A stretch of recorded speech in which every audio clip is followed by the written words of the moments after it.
Ladies and gentlemen, welcome to today's meeting. First, I would like to call on His Magnificence, the Rector of the University of Warsaw, Professor Marcin Pałys.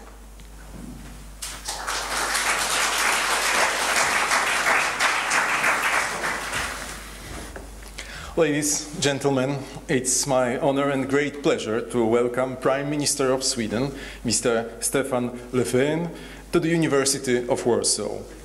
Your Excellency, your visit is an important event for our students, particularly those who study international relations and European politics. We are happy to have an opportunity to better understand the perspective on the Europe from a country which shares with Poland many challenges, just to mention policies toward Russia or energy issues. But meeting with the Prime Minister is not only the opportunity to observe politics from an academic perspective, but it is a unique chance to listen and debate with a person who is an active actor and creator of the political processes. I'm glad that your speech will be devoted to Europe and the European Union. Today, the European project goes through difficult times. The very idea of European integration is being questioned by a number of political forces in a number of countries, also in Poland. For us, who believe that benefits coming from the cooperation and integration outweigh the difficulties and risks. For us, your visit is a proof that our opinions are shared by other countries and governments.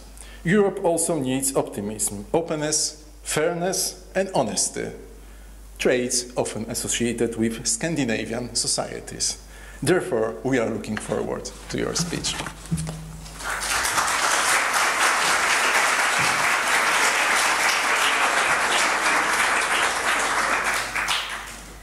Thank you very much, Your Magnificence, for welcoming our distinguished guest. And now, Prime Minister, I'm delighted to be able to welcome you on behalf of academics and students. We are very pleased that you have taken the time to join with our academic community to discuss important issues concerning our two nations and the whole of Europe. Please, the floor is yours.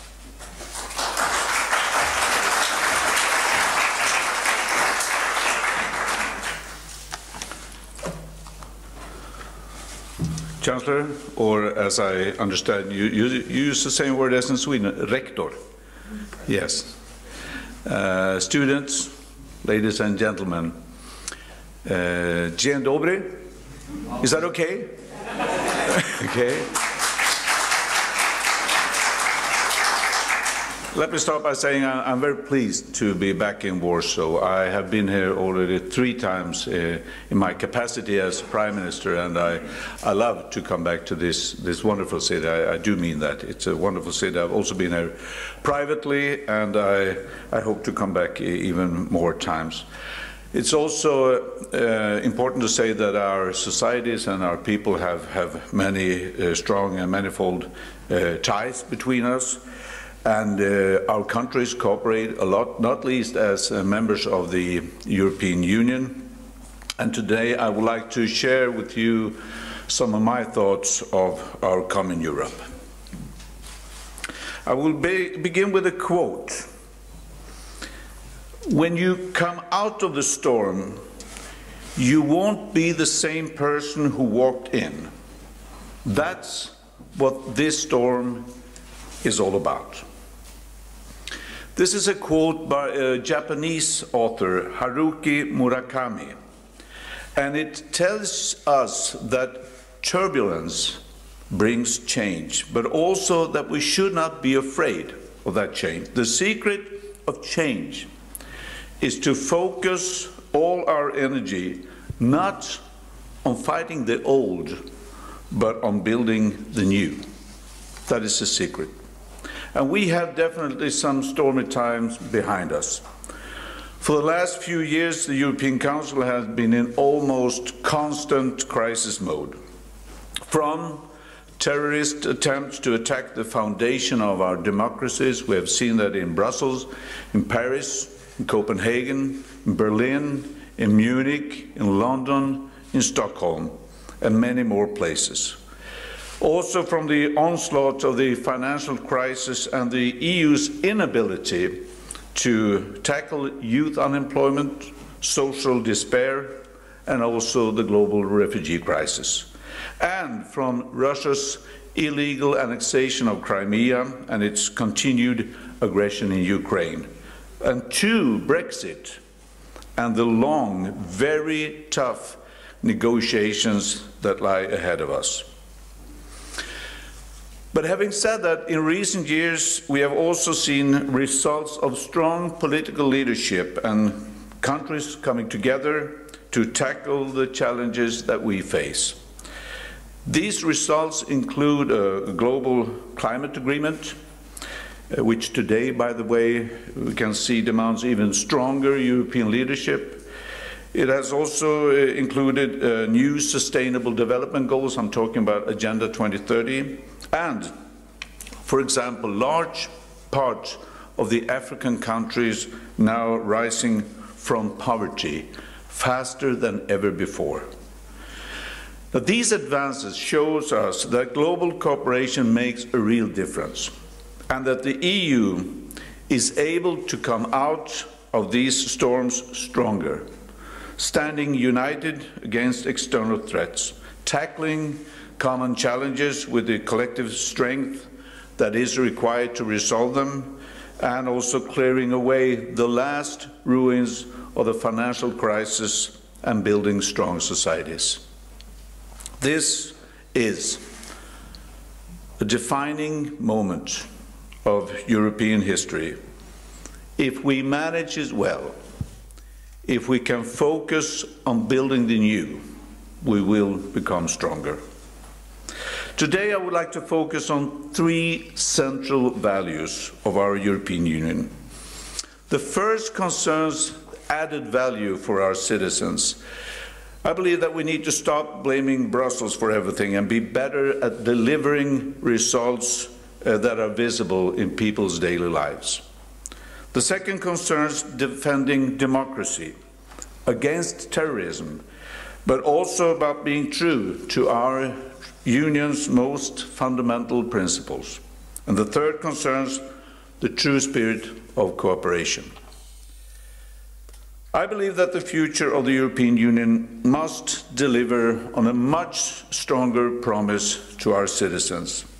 If EU cooperation is to gain the broad popular support that we want it to have, it needs to stand strong in the 21st century. We must have a union that works harder for the well-being of its people. We need good conditions to create economic growth and more jobs, also in a world with increasing competition. It is so clear that Asia, and in particular China, is gaining importance, while the West's relative weight is diminishing. Now, Europe will remain one of the most prosperous parts of the world, but only if we stick together. Together we represent around 500 million of the world's population, and we are the main trading partner with both the United States and China. But individually, each one of our countries would have very little opportunity to influence the changing world order. No single European economy will be among the 8th largest in 2050, but the EU will still carry weight as a representation of us all. If I put it very simply, we are stronger together. Economic growth should never come at the expense of ordinary people, and this is a lesson for all of us. Globalization is good, but to be honest, it is certainly better for some. In a world where 9, 10, perhaps 15 of the absolutely wealthiest people own as much as 3.5 billion people, we have something to work with. In that perspective, we need a European Union that strives for equality and supports people's aspirations for a good life. The single market and its freedoms are key to achieving this. In no other part of the world can people, goods, services move so freely between states as in the European Union. So when traveling across Europe to study or to take a job, we should be able to do so freely. And this is a cornerstone of our European cooperation and perhaps the most visible freedom for the European citizens. But when we cross the border to take that job, we should be able to do so without being paid less than our fellow workers in the host country. Nationality should never determine pay levels or working conditions. They should be the same for all. Working for a Europe where all citizens benefit from growth and globalization should be, therefore, a priority. And this is the background for the Social Summit for Fair Jobs and Growth in Gothenburg in November this year. I'm very pleased also that your Prime Minister has indicated that she will also join us at this summit. It'll be a key moment to discuss how our societies can improve and prepare to meet the challenges and the opportunities of both today and tomorrow. For me, it is crystal clear. I want the EU to work hard for the size of the market, yes, but even harder for the well-being of its people. Friends, the European is a family of nations, united by a common vision of peace, democracy, human rights, the rule of law, and being part of our community is a choice made by each member state in the belief that we can achieve much more together. It is a commitment to the shared value enshrined in the Rome Treaty. We are currently strengthening our joint action against terrorism in the wake of a number of brutal attacks against our societies, against our people. Many of these joint actions are tough, but they are definitely necessary. However, the work to defend democracy is a much, much greater task than that. Poland knows this better than most. You have a proud history of struggling for freedom. Defending democracy means ensuring the safety of and the security of everyone. It means standing up also for our Jewish citizens at a time when anti-Semitic threats, violence, and the manifestations of hatred are once again reverberating throughout Europe. It means never accepting the demonization of Muslims or other groups by populists and extremists.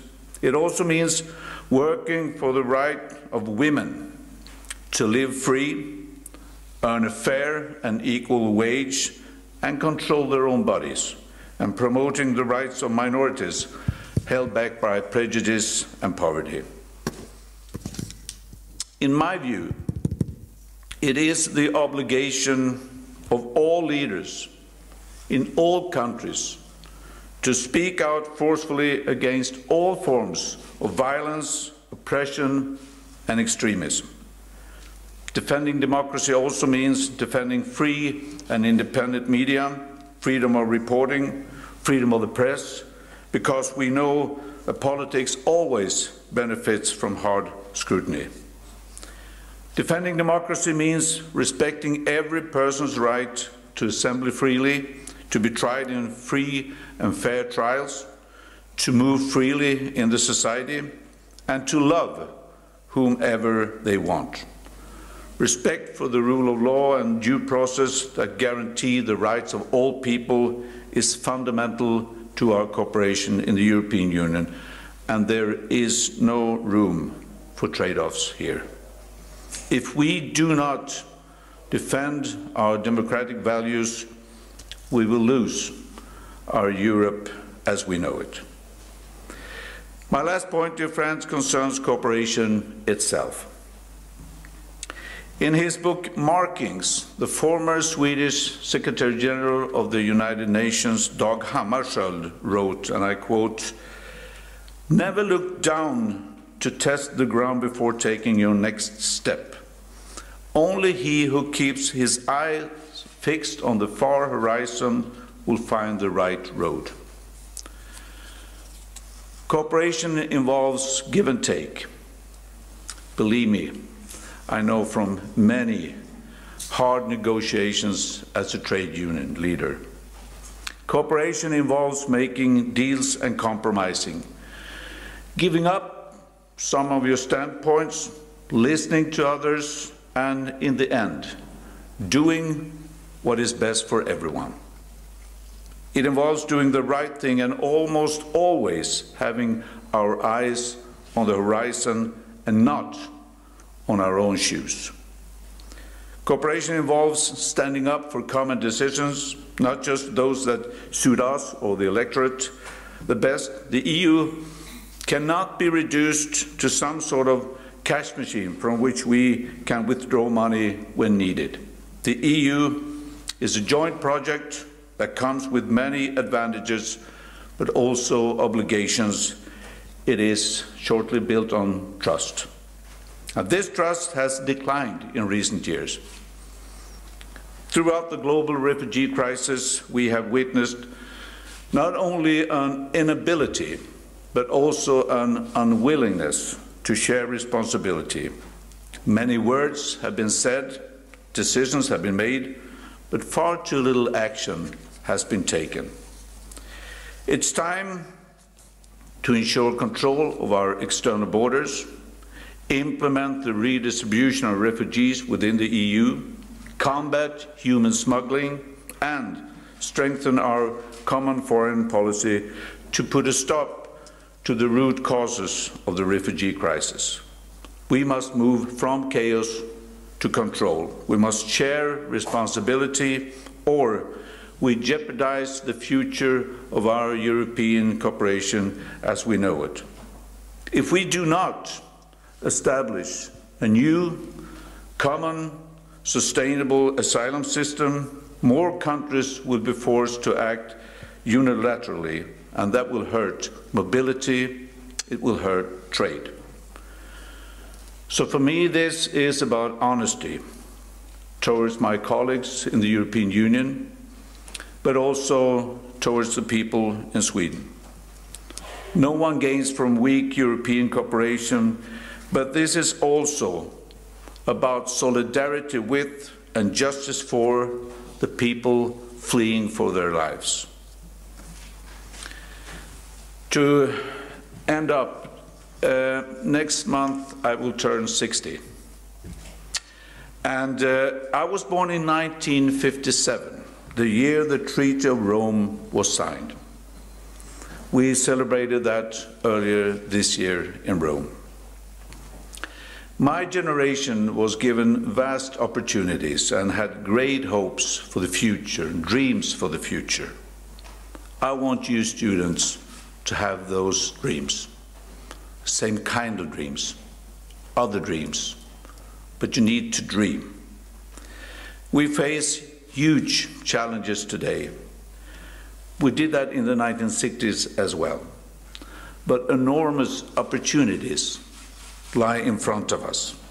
I have never ceased to be amazed of the progress that we make together, how we find new smart solutions on the climate change or injustice in the world, how the young generation explore and renew the way we think, leading to innovation far beyond our imagination. And for me, there is no greater duty than to pave the way for the young generation of today. And I know that the European Union can be a driving force for this, a strong driving force, if we stand up for our core values: democracy, cooperation, and always, always serving our citizens. Thank you for listening.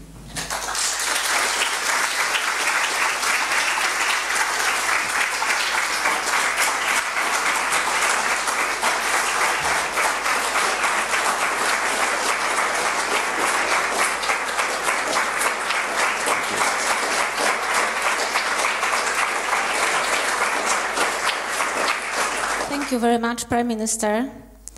Your speech provides an ideal starting point for today's discussion. And so now I invite the other participants, academics, PhD students, and other students to comment on what they have heard or address questions to the Prime Minister, since we have this special opportunity. So if you'll be so kind. Okay, sure, absolutely. So we will now begin a round of questions. I call on Dr. Kamil Ławniczak, who will lead the discussion.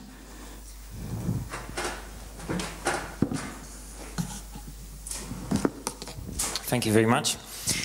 So we will start the discussion. We have almost half an hour for asking questions and hearing some answers from the Prime Minister. And we'll organize the discussion as follows. Because we don't have much time, please ask only one question and try to make it short. And we will take one question and then let the Prime Minister answer, and repeat this procedure until we run out of time. But first of all, I believe that all of us here want to ask some questions, so I let my colleague, Dr. Małgorzata Mizerska-Wrotkowska, ask the first question as a warming. Prime Minister, as we know, since the beginning of this year, Sweden has been a non-permanent member of the UN Security Council and will continue to be so for more than a year still. Poland will act in the same capacity during the 2018-2019 term, which means that for 1 year our countries will sit on the Council together. In your opinion, how can we benefit from this chance to promote common interests and the UN? First, Sweden is very happy to serve with Poland for a year. We look forward to that a lot, and it means that next year also 5 out of the 15 countries actually are European countries, so we make up of a third next year. It doesn't mean that we get to decide everything, but still it's a good chance. And I believe that some of the things that we could do is, one is to see how we can develop the cooperation between the European Union and the United Nations. We all believe in and are convinced, that the United Nations is such an important forum for us now in a global economy, in the globalized world. So we need this forum. It's far from perfect, so I think we can also work together on increasing the transparency and perhaps develop some new working methods. We definitely need that also in the Security Council, and also I believe that one crucial issue now is Ukraine. You will be replacing Ukraine, and Ukraine and others have of course made sure that issue is on the agenda. I mean the illegal annexation and the hostile activities in Ukraine. So that is even one more thing that we can surely have high on the agenda, and then fight for the values that we have in Europe. Some of them which I mentioned is very important. Let's see if we can make more women active in mediating and in finding solutions to different crises, different conflicts. So there's a lot of issues that we can cooperate on, and we do look forward to that sitting with Poland in the Security Council. Thank you very much. Thank you. And now it's time for questions from you, ladies and gentlemen. And actually, the lady in the second row is already expressing her willingness to ask a question. Monika Platek, Law Faculty, Warsaw University. Thank you very much for the tone that you give with your speech, and thank you very much for finding time for meeting students and academics during your visit. Tomorrow is a special day. There is a day of refugee and a day of music. And I know that there might be a lot of problem with refugee, but if you could give us the real scenario and tell us how to deal with problems, how Sweden is managing that problem that shows that refugee is not something that is making us scared, but can enrich us. So not hiring the problem that might exist. Could you give us how Sweden is dealing with it so we can follow it? I'll do my best. First, there are some basic rights as we believe. One is the right to seek asylum. We have the worst refugee crisis ever, and last night I heard some new figures, so that we're now well above 60 million people that have to flee their homes. Not all of them go abroad, but a lot of them also need to go to another country. Now that means that these people, and we watch it on TV. I mean, you watch what happens in Yemen or in Syria, and it is so appalling to see what people have to go through. That is why we need to have this, the mutual responsibility. This is not an issue for a few countries. This is an issue for the world. Right now, the UNHCR is now having a process on how to find a global order for migration. Not only this kind of migration, forced migration, but migration in general. But we need to find a way globally how to handle this situation. Now, when it comes to a country, as we've always stood up for the right to seek asylum.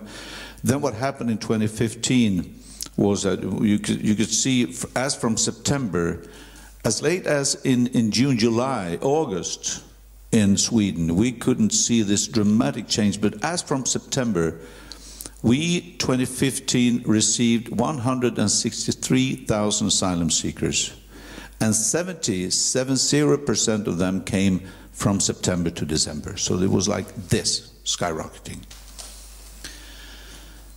Now, this means that we need to address this in a different way. European Union as a whole have a responsibility. First, fighting the root causes, which we do much better today. For example, the dialogue with the African countries, with also dialogue with Turkey and other countries, Lebanon, Jordania, who's taken a huge responsibility in this, so that refugees first do not have to take this very, very dangerous journey. And making sure that they can live a decent life close to their homes, to their countries. But those who come to EU, we must share the responsibility for those people. And that is why we're looking for this common asylum system that will be more sustainable. It'll give us a chance to help more people, but not in such a way that individual countries cannot handle it. So we can do much more together, and at the same time keep the possibility for individual countries to do their best. Yes, there are challenges also with receiving asylum seekers. No doubt about that, not least when you receive 163,000 in such a short period. It means, for one thing, that it takes a long time to get a decision for the individual refugee. It also, of course, saying that, let's say, about 50% is approved. The challenge in that is, first, those who are not approved need to leave. And that is one thing we need to make sure. If you're not approved, you need to leave. Otherwise, you do not have a regulated migration. So you need that. That is one challenge. The next challenge is those who are approved, they get yes on their asylum. We want to integrate them, of course, as quick as possible into the society. And this means now building houses, flats, apartments, a lot, investing in schools, making sure that adults get into job as quick as possible. And that is a challenge, but it's also the case, and I'm very confident in this. A country like Sweden, we are so dependent on export. About 50% of our GDP, export equals to 50% of our GDP, 50%. Now my question to the Swedish people is, if we can have an orderly integration, is this a benefit or not, having people from different parts of the world that know other parts of the world, they know the languages, they know the culture, they know other important things, and they know about Sweden, and they work in Sweden. Will it benefit us or not? And I'm so sure it will benefit. But it is a challenge. I mean, when doctors come and engineers and those with an academic exam, that's no problem. Also, you have car repair workers, welders. I'm a welder myself. Welders. You have others. If they come, you can also get them quickly into job. But those with low education, that takes something else. That's another challenge. So we need to look at these people as individuals and treat them as individuals, but doing our best to make sure that they will be integrated into the Swedish society, work, pay tax, and contribute to the society. And right now we have a good growth. The growth is good in our economy because we are investing a lot now. And when these people are integrated, I'm confident it'll be a good asset to our country. Karina Sasin, Karolinska Institute PhD student. I would like to ask you, sir, about the global gag rule and the response of the Swedish government to the global gag rule. The Trump not wanting to finance women's health around the world. I would like to correlate it to the situation in Poland. Is there any chance that Swedish government can help women in Poland in the rise of breaking our reproductive rights here in Poland? Thank you. Well, that issue is high on our agenda, on our national agenda. We need to work with that within the European Union. So we are a strong advocate for, of course, for women's rights in general, and not least the issue that you mentioned. So that is something that is brought up, and we think we need to just keep on building on that, make sure that more and more people adjust to that, because it's for us it's absolutely crucial and fundamental that, as I said, women also are entitled to their own bodies. So yes, we can do so much more. We have to find like-minded and keep pushing that as a right within the European Union. Thank you. So now the next question, maybe gentleman there in the back. Eric Salah, Kazimierz University. Thank you for your speech, Prime Minister. Witnessing a growing debate on the idea of so-called multi-speed Europe. And what's the Swedish perspective on the fact that some countries may soon start integrating faster than others? Well, in fact, we already have a multi-speed European Union. We ourselves are not a member of the Euro, for example. But having said that, we also need to watch out, because if the division is too big, of course, the problems will be bigger. But we, for ourselves, we think that the Euro is one example. Another one is the military cooperation, the defense cooperation that we are right now discussing. We believe that it's good that different countries can put in what they find good for the common good, of course. But what we can do, what we can afford, and what is the best thing we can do in this situation, and other areas as well. There are some basic things that we need to stick to, and those I mentioned, the values. As long as we make sure that we stick to the values and the treaty, of course. We have another issue right now coming up. I mentioned the social summit in Gothenburg this autumn, in which we invite all the leaders in the European Union and others as well to discuss how do we emphasize the social dimension in the EU cooperation. Because so far we believe that, I believe that among citizens in general, the EU cooperation is mostly regarded as something for the market, for the companies and for the capital and services and goods, which is good in itself. We need that. But we are confident that it's time now to emphasize the social dimension. Now, how do you do that? Brussels do not have a mandate on deciding on the welfare system, on the labor market policy. That's up to the different states. But can we do something together? Yes, we can. We can discuss how do we increase the access to the labor market, not least for women and for others who are now underrepresented in the labor market, how we can make sure the youth guarantee youth employment, we have a catastrophe ahead of us if we do not make sure that the young people can see a future, that they also can have a job. If they're going to be out of work for decades, that's a catastrophe. So we need to focus on how to increase employment, but that means one thing in Poland perhaps, and another thing in Sweden, and a third thing in Italy.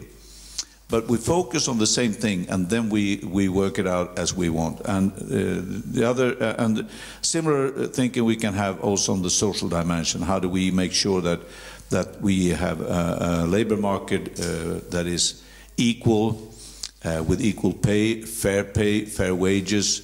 How do we increase the social dialogue in the society between the politicians, the employers, the employees, for example? So we can do a lot.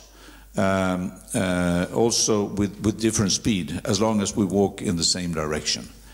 And yeah, I think that is my answer. Damian Szewko, Center for East European Studies, Warsaw University.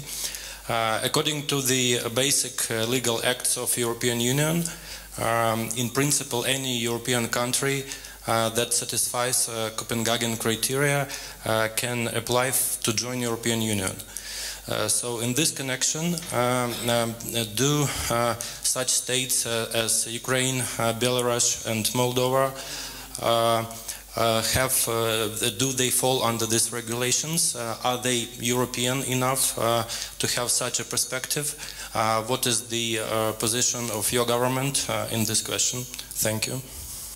Well, we strongly believe that opportunity needs to be there, and there are different processes for different countries right now as well. And Ukraine, I just heard that Ukraine was approved now the what do you call it, the visa-free regulation. They worked with that for many times. For many years, and I also talked to the president many times about that.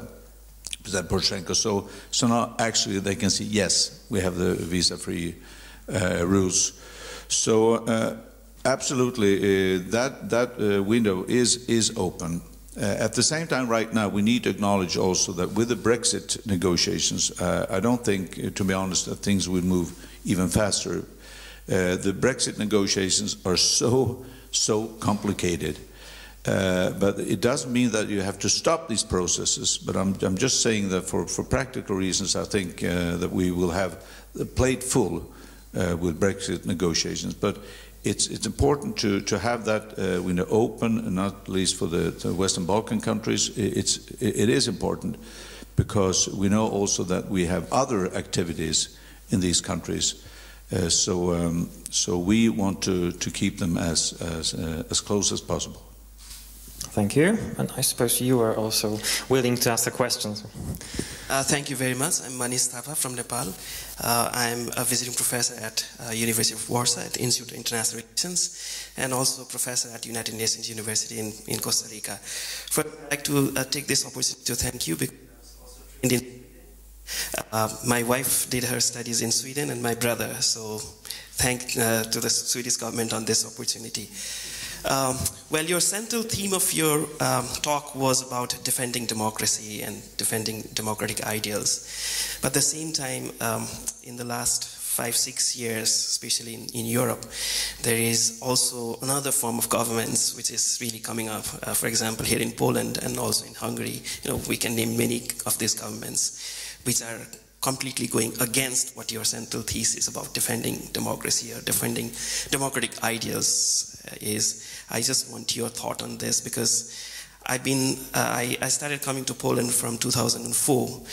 Never in my life I've been so scared to walk in the dark. So the situation on this. So I just want your comment on this. Thank you. Now the fact that we need to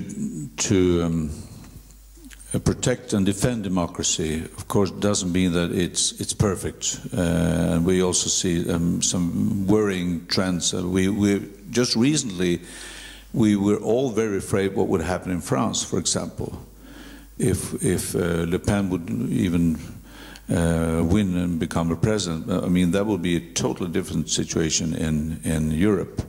and for the European Union as a whole. So now what I mean is that we constantly need to strive for democracy and stand up for human rights, for the rule of law, democracy, and all these issues, constantly reminding ourselves that this is not a battle that you win once and then everything is fine. No, we know that's not the case. We have witnessed through the history so many terrible events and situations we do not want to see again. We do not want to see again. And that's why it's so important that not only politicians, but also that we can engage individuals in the civil society. Yesterday I was just outside in Stockholm city center in one of the suburbs where they had, during that past week, initiated a political week. Engaging people, young people and older people, and bringing that, you can give a speech and you talk to the people, and they have seminars and they have activities just to be active on democracy. So that's why I think it's so important to have all these kinds of democracies, just to make sure that all parts of society are active, because the moment we sit down, a very wise old man told me many years ago, I don't know if I can say this in English now, but I'll try.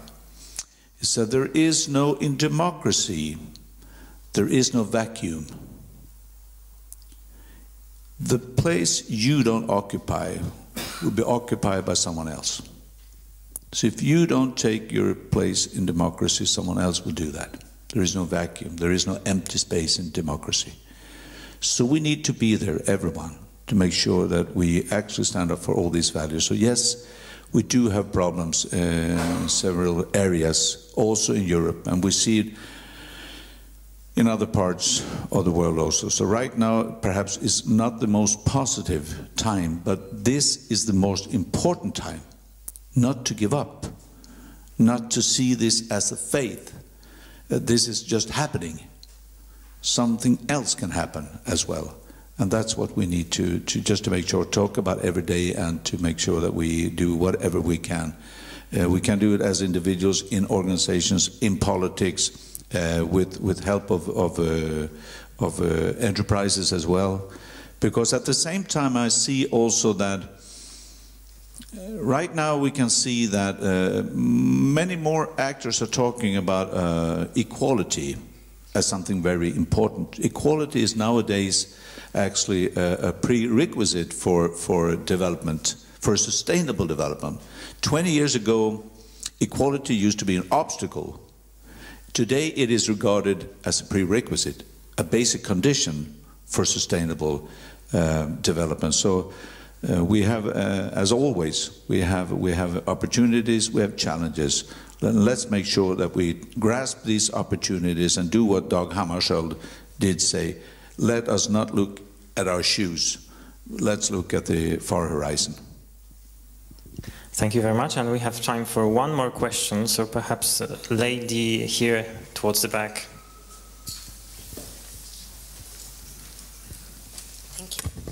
Hi, my name is Voja Gleichgewicht. I'm from your neighboring country, Norway.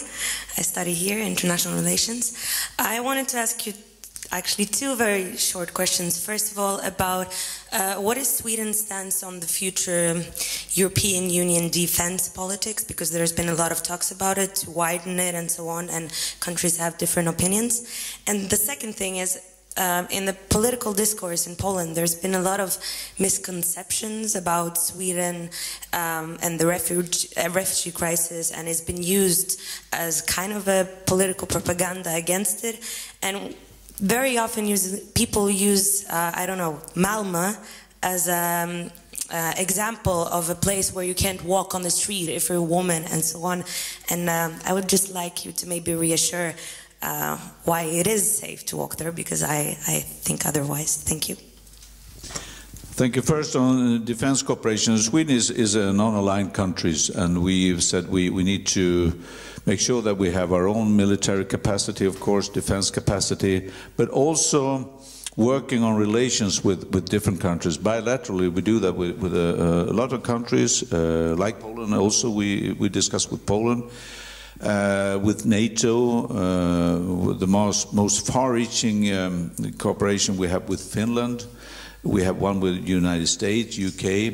So we need to cooperate on different levels with different actors. One of them is the European Union. But as I said, we will still stay non-aligned. So the cooperation do not mean that we have this Article 5 agreement, not in the EU either. But of course, yes, we can do more to protect ourselves. That's for sure. And we have, since quite a few years now, also had these common battle groups. They haven't been used so much, to be honest, but yes, we do also want to contribute to that. We can do more within the European Union, but as I said earlier, we contribute the way we find best ourselves, but we contribute to the overall picture, so to say. So we think that's good. We think also that we can cooperate more when it comes to defense industry. Because that's also a sector with tough competition, and we think we can cooperate on that issue as well. Regarding Malmö, of course there are challenges in Malmö as well, but Malmö is not the only city with challenges. So what we need to do is to combat poverty much more focused, also in Malmö and in other cities in Sweden as well. So that's the crucial thing. The most important thing that divides people is actually, are you poor or not? If you're poor, are you unemployed for many years? Then you're poor. Then you have a problem. You have a social problem. People that are unemployed, young people that may not have seen their parents go to work at all during their whole lifetime. They are very easily trapped into criminality, into crime, selling drugs. So that is why we have to be very tough on crime, which we are. And we are now also making sure we distribute more resources to the police. We will also hire more policemen. We will strengthen the police authority. We are also strengthening our different punishments or different. Punishment. But then at the same time, we said that tough on crime, tough on the reason for crime.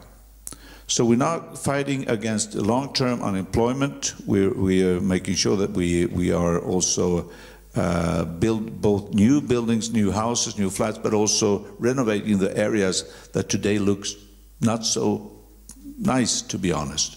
We need to do that. Make sure that all kids get a good school so that they grow up as a strong, free individual. Also cooperate with the civil societies. So there's a long-term view also on making sure that all parts of Sweden actually can see a bright future. So we have challenges in Malmö, but that's not. It's not like that you cannot walk in Malmö as a woman. We have problems. We need to fight it because we will never accept crime in general. And we will never accept men offending women. It'll always be non-acceptable. So tough on crime, but also tough on the causes of crime. And just let me finish again with also stating that Malmö is such an exciting city, community, with all these nationalities. With this, we also can see huge opportunities for Malmö, and I'm sure if we just make sure that we handle the criminality, the crime, we make sure that Malmö will be very prosperous because the diversity is a strength for Malmö. We have time for one short question. Okay. So, Prime Minister, I would like to ask about Brexit, and how do you think is Brexit to change a lot in new European Union, and what could be the consequences of this? Well, first, the Brexit is of course a failure. That one member state wants to leave. Now, to be honest, I think that it's a result of the referendum, but I do believe that perhaps the consequences in full is not really clear yet.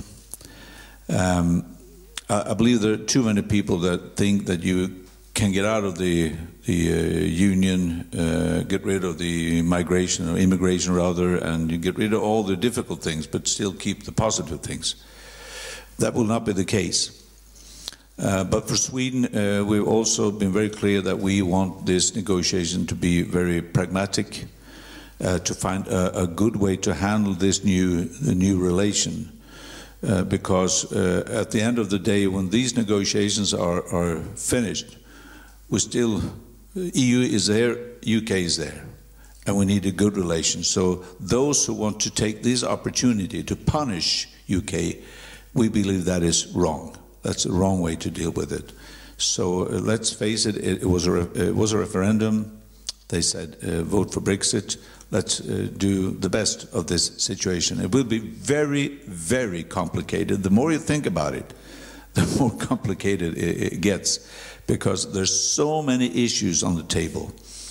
But first, now we all agree upon. Let's first make sure that the citizens now, European Union, EU countries, except UK, that lives in UK. For example, we have 100,000 Swedes living in UK, and UK citizens living in other EU countries. That all these citizens, that we can protect their rights and the conditions, so that they first know these are the conditions, and what we want to achieve is, of course, that they have the same conditions as they have now.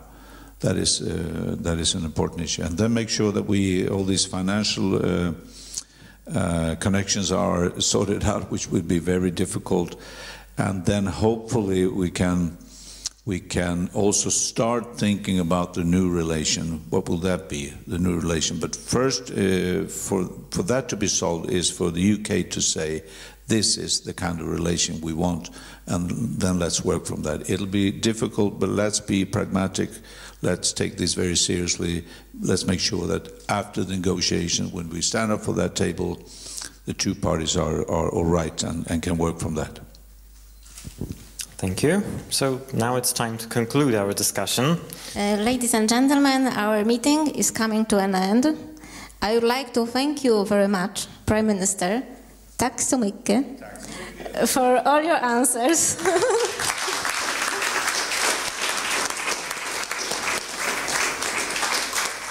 For all your answers and for your presence here today. I'm sure that today's meeting will provide inspiration for us to develop fruitful relations between our two countries. Once again, thank you very much.